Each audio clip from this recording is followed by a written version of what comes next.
अस्सलाम वालेकुम। नबी पाक सल्लल्लाहु अलैहि वसल्लम का फरमान है कि जो भी शख्स जिस भी कौम की मुशाबहत इख्तियार करेगा वो क़यामत के रोज़ उन्हीं लोगों में से उठाया जाएगा। यानी कि इसका मतलब ये है कि अगर आप किसी कुफार की मुशाबहत इख्तियार करते हैं तो आप उन्हीं लोगों के अंदर शामिल हो जाते हैं, ख़ासतौर पर जब आपका दीन आपको इस तरह की हरकतें करने से रोकता हो। मोहम्मद बिन सलमान की आमद के बाद सऊदी अरब के बदलते हालात किसी से ढके छुपे नहीं हैं। वहाँ पर सिनेमास का इफ्तिताह हो या नाइट क्लब्स का इफ्तिताह हो या हर तरह के म्यूजिकल कॉन्सर्ट वहाँ पर करवाए जा रहे हों, ये मगरिब का फैलता हुआ कल्चर वहाँ पर अब आम तौर पर देखने को मिल जाता है। लेकिन हाल ही में सऊदी अरब के शहर जिद्दा से एक ऐसी खबर आई है जिसने मुसलमानों की होश को उड़ाकर रख दिया है, क्योंकि 4 जुलाई को सऊदी अरब के शहर जिद्दा के अंदर 4 जुलाई को मनाया गया, जो अमेरिका का इंडिपेंडेंस डे है। अब 4 जुलाई के अंदर अमेरिका का इंडिपेंडेंस डे मनाया जाता है जब 1775 को वो ब्रिटिश राज से आज़ाद हुआ था। इस दिन नेशनल हॉलीडे होती है और लोग इसको बड़े जोश और जज्बे से मनाते हैं। और अमेरिका के बारे में सभी लोगों को पता है कि ये फ्री मेसनरी और इल्यूमिनाती जैसी खुफिया तंजीमों का गढ़ है और ये कुफार मुसलमानों के दोस्त किसी सूरत नहीं हो सकते। यही लोग मुसलमानों की हुकूमतों को तोड़ने वाले हैं, मुसलमानों पर जुल्म करने वाले हैं, फिर चाहे वो अफगानिस्तान में हो, शाम में हो, इराक, लीबिया।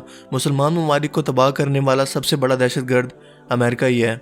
लेकिन उसी मुल्क के साथ इज़हार यकजहती के लिए या उसकी सपोर्ट शो करवाने के लिए या ऐसा कहें कि उनको ट्रिब्यूट देने के लिए सऊदी अरब क्या कर रहा है, उसने 4 जुलाई को सेलिब्रेट किया। ना सिर्फ सेलिब्रेट किया बल्कि उसका जो नेशनल मॉन्यूमेंट है यानी कि स्टैचू ऑफ लिबर्टी, जो स्टैचू ऑफ लिबर्टी के बारे में अगर आपको ना पता हो तो अमेरिका का एक बहुत ही मशहूर लैंडमार्क है।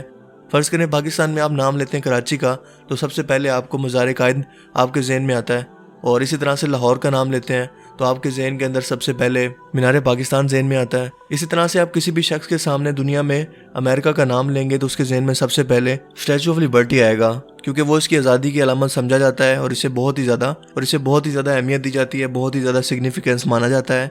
लेकिन इसी चीज़ को अप्रिशिएट करने के लिए और यूँ कहें कि अमेरिका को ट्रिब्यूट देने के लिए कि हम आपके साथ हैं, चाहे आप जो भी करें मुसलमानों के साथ, जैसा भी सलूक करें, हम आपके साथ हैं, हम आपके मगरिबी कल्चर को एक्सेप्ट करते हैं। सऊदी अरब के शहर जिद्दा के अंदर एक स्टैचू ऑफ लिबर्टी का रेप्लिका बनाया गया, यानी कि बिल्कुल उसी तरह का स्टैचू बनाया गया ताकि अमेरिकन्स को अमेरिकन कल्चर को ट्रिब्यूट दे सकें, उन्हें अप्रिशिएट कर सकें, जो कि बहुत ही ज़्यादा शर्म का मकाम है मुसलमान ममालिक के लिए। जो आपके मुसलमान ममालिक को, आपके मुसलमान भाइयों को कत्ल करते हैं, उनके खैर खा नहीं है, आप उनके साथ यूनिटी शो करवा रहे हैं, उनके साथ आप शो करवा रहे हैं कि आप उनके साथ हैं और उनके कल्चर को आप अडॉप्ट कर रहे हैं। सबसे बड़ी बात मेरे ख्याल में इससे ज़्यादा शर्म का मकाम पूरी इस्लामी दुनिया के लिए और कोई हो ही नहीं सकता। लेकिन अभी तो शुरुआत है और हम जानते हैं कि हम आखिरी दिनों के अंदर हैं, यानी कि क़यामत की निशानियां अब ज़ाहिर हो रही हैं आहिस्ता आहिस्ता, और खुलकर लोग सामने आ रहे हैं जो मुसलमानों के साथ हैं और जो मुसलमानों के अंदर मुनाफिकीन की सूरत छुपे हुए हैं। सब लोग आहिस्ता आहिस्ता अलग हो रहे हैं। हमें इस चीज़ से समझने की ज़रूरत है कि ये हालात आहिस्ता आहिस्ता कहाँ जा रहे हैं। आप इस वीडियो को खुद देखें और इसके बाद खुद जज करें ये फ़ैसला सही था। इस तरह का कोई ट्रिब्यूट सऊदी अरब ने मुसलमान ममालिक को तो कभी नहीं दिया कि अगर पाकिस्तान का इंडिपेंडेंस डे हो या किसी और इस्लामी मुल्क का इंडिपेंडेंस डे हो तो ये हालात आपको या इस तरह की अप्रिसिएशन आपको कभी नहीं देखने को मिलेगी। लेकिन अमेरिका के साथ इज़हार यकजहती शो करना, आप खुद सोचेंगे ये किस चीज़ को शो करता है।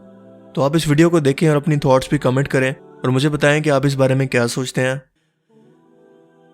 मज़े की बात तो ये है कि जब मैं ये वीडियो बना रहा था तो मुझे एक ऐसी न्यूज़ पढ़ने को मिली जो इसी से रिलेटेड थी, तो इसीलिए मैं इस वीडियो के अंदर उसको ऐड कर रहा हूँ। अगर आप हॉलीवुड सॉन्ग्स को सुनते हैं तो यकीनन आपको अमेरिकी रैपर निकी मिनाज का नाम तो पता होगा। आपको पता है कि सऊदी अरब के जिद्दा सीज़न के अंदर वो दोबारा से परफॉर्म करने वाली है। जी हाँ, एक कंसर्ट दोबारा से जिद्दा के अंदर करवाया जा रहा है जो कि हो रहा है किंग अब्दुल्ला स्पोर्ट्स स्टेडियम के अंदर।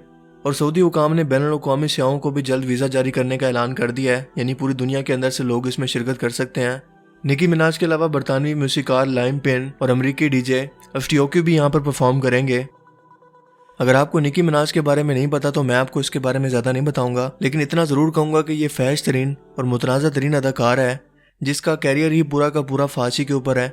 आप इसकी ड्रेसिंग देख लें, आप सिर्फ इसका नाम सर्च कर लें गूगल के ऊपर, आपको इसकी तमाम असलियत आपके सामने आ जाएगी। इवन कि अपने मुल्क के अंदर यानी यूनाइटेड स्टेट्स के अंदर लोग इसे क्रिटिसाइज़ करते हैं इसके लिबास की वजह से और इसके फैश हरकत की वजह से। लेकिन सऊदी अरब जैसे ममालिक की बात है तो यहाँ पर तो सब कुछ जायज़ है, यहाँ तो सब कुछ चल सकता है। तो इसको दोबारा से कॉन्सर्ट के लिए यहाँ पर बुलाया जा रहा है और ये कॉन्सर्ट 18 जुलाई को होने जा रहा है, जिसे अनाउंस भी कर दिया गया है। लेकिन फिर भी सऊदी हुकाम का एहसान है कि उन्होंने इतना तो कह दिया है कि इस कॉन्सर्ट के अंदर 16 साल की उम्र से ज़्यादा के लोग शिरकत करेंगे और ना ही इस कॉन्सर्ट में मंशियात और शराब के इस्तेमाल की इजाज़त भी नहीं होगी, लेकिन फिर भी वो इस औरत के कॉन्सर्ट को एंजॉय कर सकेंगे। میں اس پر زیادہ کمنٹ نہیں کرتا کیونکہ لوگ مجھے یہ کہتے ہیں کہ شاید میں دشمنی کے اندر آ کر یہ باتیں کر رہا ہوں، لیکن اگر آپ سعودی عرب کے موجودہ حالات پر غور کریں اور حالات کو سمجھنے کی کوشش کریں تو یہ ساری چیزیں خود آپ کے سامنے کلیئر ہوتی جائیں گی۔ دیکھیں، ایک بات ہمیشہ یاد رکھیں کہ اگر کبوتر آنکھیں بند کر لے تو اس کا مطلب یہ نہیں ہے کہ بلی اسے کھائے گی نہیں۔ اگر ہم ان حالات سے آنکھیں بند کر کے یہ کہنے کی کوشش کریں گے کہ سب کچھ ٹھیک ہے تو اس کا مطلب یہ نہیں کہ سب کچھ ٹھیک ہی رہے گا۔ جو کچھ جیسا چل رہا ہے وہ ویسے چلتا رہے گا اور ہم صرف دیکھتے رہ جائیں گے۔ ہمیں امت کو جگانے کی ضرورت ہے، انہیں بتانے کی ضرورت ہے کہ ہماری دنیا کے حالات اس وقت کیسے ہو چکے ہیں۔ دجال کا فتنہ دن بدن زور پکڑتا جا رہا ہے اسلامی ممالک، خاص طور پر سعودی عرب کے اندر۔ جب سے اس کے محمد بن سلمان جیسے اعلیٰ کار سعودی عرب کے اندر حکومت میں آئے ہیں، سعودی عرب کا نقشہ ہی بالکل بدل چکا ہے۔ یہی وجہ ہے کہ ان پر کبھی سیلاب کا عذاب آ رہا ہے اور کبھی ٹڈیوں کا عذاب، اور اللہ تعالیٰ کی ذات بار بار انہیں وارننگ دینے کے بعد بتا رہی ہے کہ ابھی بھی باز آ جاؤ، ورنہ میں وہ اللہ تعالیٰ کی ذات ہوں جو ہر چیز پر قدرت رکھتی ہے، اور وہی اللہ ہوں جس نے موسیٰ علیہ السلام کے دور کے اندر فرعون مصر کی قوم کے اوپر یعنی مصری قوم کے اوپر عذاب نازل فرمایا تھا، کبھی خون کا، کبھی مینڈکوں کا اور کبھی بیماریوں کا۔ بہت سے ایسے علماء کرام ہیں سعودی عرب کے اندر جو اپنے خطبات کے اندر یعنی جمعے کی نماز کے اندر خاص طور پر جب خطبات کرتے ہیں تو اس پر کرٹیسائز کرتے ہیں، اس پر وہ اعتراض کرتے ہیں کہ سعودی عرب کے اندر جو کچھ بدلا جا رہا ہے، لیکن آپ کو پتہ ہے کہ محمد بن سلمان کو تنقید کرنے والے لوگ بالکل بھی پسند نہیں ہیں۔ سو ایسے لوگوں کو یا تو جیلوں کے اندر ڈالا جا رہا ہے یا پھر انہیں کسی طرح سے راستے سے ہٹایا جا رہا ہے۔ سو اب بھی اگر ہم نے اپنے حالات کو بدلنے کی کوشش نہیں کی، اسے سیکھنے کی کوشش نہیں کی، تو پھر ہمارا مقدر گمراہی کے سوا کچھ نہیں ہوگا، اور ہماری آنے والی نسلیں بھی دجال کی پیروکاری بنیں گی، اور ہمارے حصے میں پچھتاوے کے سوا کچھ نہیں آئے گا۔